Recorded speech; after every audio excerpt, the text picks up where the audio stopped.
మీరు చంద్రబాబు గారు కలిసి అధికారంలో ఉన్నప్పుడు ఇలాంటి కార్యక్రమం పెట్టుంటే నాయి బ్రాహ్మణులు చంద్రబాబు నాయుడు గారికి ఫోన్ చేసి అయ్యా మేము చాలని జీతాలతో బతుకుతున్నాము 3 పూట్ల తినలేకపోతున్నాము మాకు జీతాలు పెంచండి అని చెప్పుకునేవాళ్ళు. అది లేకపోవడంతో వాళ్ళు వెళ్ళారు, పాపం ముఖ్యమంత్రి గారి దగ్గరికే వెళ్ళారు, చాలా కష్టపడి వెళ్ళారు. వెళితే ఆ చంద్రబాబు నాయుడు గారు ఏమన్నారో తెలుసు కదా సార్, మీరు కూడా ఉన్నారు కదా సార్, మీరు కూడా విన్నారు కదా సార్, ఒకసారి వినండి సార్ మా చంద్రబాబు నాయుడు గారు ఏమన్నారు ఆ రోజు మా ముఖ్యమంత్రి గారు. రైట్, స్క్రీన్ పైన చూడండి, స్క్రీన్ పైన చూడండి.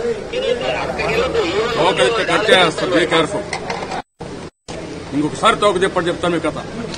పిచ్చాట్లాడితే మాత్రం చాలా సీరియస్ గా ఉంటాయి.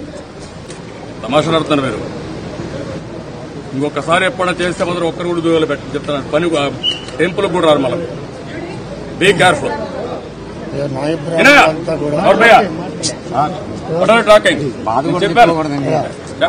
మాట్లాడడానికి లేదు.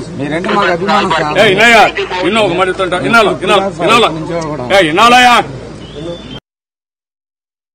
ఇంకోసారి కూడా వేస్తే చూస్తారు ఆ రోజు ఆ పాలన ఎలా ఉందనేది ప్రజలు చూస్తారు, ఇంకెవరైనా విమర్శించే నాయకులు కూడా చూస్తారు. సమస్యలు చెప్పుకోవడానికి వెళితే వాళ్ళపైన ఆయన చేస్తున్నటువంటి దౌర్జన్యం తోకలు కత్తిరిస్తారట. అదే మీ బీజేపీ నాయకులు అన్నారు సార్ ఫినిష్ చేస్తానని. మహిళల్ని బీజేపీ నాయకులు అడ్డుకుంటే ఫినిష్ సమస్యలు చెప్పుకోవడానికి వెళ్ళిన వాళ్ళని ఆ రకంగా దూషించేటటువంటి పాలన చూసి ఈ రోజు మీ సమస్యలు నాకు డైరెక్ట్ గా చెప్పండి నేను పరిష్కరిస్తానని ఒక సీఎం అంటుంటే అభినందించాలా, లేకపోతే దాన్ని ఇట్లా చిల్లర ప్రెస్ మీట్లు పెట్టి దూషించాలా? ఇంకోసారి తోక తిప్పండి, తోక కత్తరిస్తా. ఫిష్ మార్కెట్ కాదు. ఒక ముఖ్యమంత్రి అర్ధాకలితో అల్లాడుతున్నాం సార్ అని వెళ్ళి కాళ్ళ వేళ్ళ పడితే ఆయన మాట్లాడినటువంటి మాటలు. ఈరోజు ఆ పరిస్థితి లేదు సార్. గడప గడపకు ఎమ్మెల్యేలు వస్తున్నారు. అలాగే ఈరోజు మీకు ఏదైనా సమస్య ఉంటే నాకు చెప్పండి అని డైరెక్ట్గా టోల్ ఫ్రీ నెంబర్ ఇచ్చారు.